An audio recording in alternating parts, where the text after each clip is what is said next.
श्री वीर बाजी प्रभू विद्यालय सिंध तालुका घोर जिल्हा पुणे या पुणे जिल्हा शिक्षण मंडळाच्या इमारतीसमोर उभा आहे।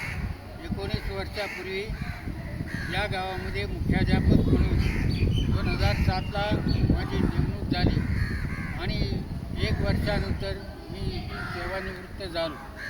परंतु 19 वर्ष आजही हे गाव आणि ही शाळा माझ्या आठवणीत आहे। याचं कारण त्यावेळेचे ग्रामस्थ माजी सरपंच संग्रामदादा राजे शिर्के, मोहिते आप्पा, वासुदेवराव शेडगे, त्यानंतर शिर्के भाऊसाहेब अशा प्रकारची मंडळी कार्यकर्ती त्या काळामध्ये होती। आज ते हयात नाही, त्यांची आवर्जून मला आठवण येते।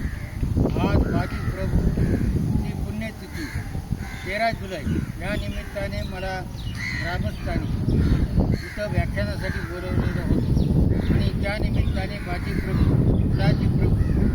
आणि त्यांच्याबरोबरचे सर्व सहकारी शंभूसिंह जाधवराव, उद्धवजी काटे, हैबतराव बांदल या वीरांनी आणि 300 बांदल मावळ्यांनी बलिदान केलं त्यांचं स्मरण करण्यासाठी आणि त्यांची आठवण काढून त्यांना आदरांजली वाहण्यासाठी आलो। याच वेळेला माझ्या विद्यालयाची मला आठवण झाली। आज सुंदर इमारत आहे त्या काळामध्ये परंतु चांगल्या प्रकारचे मला सहकारी लाभले। ही आठवण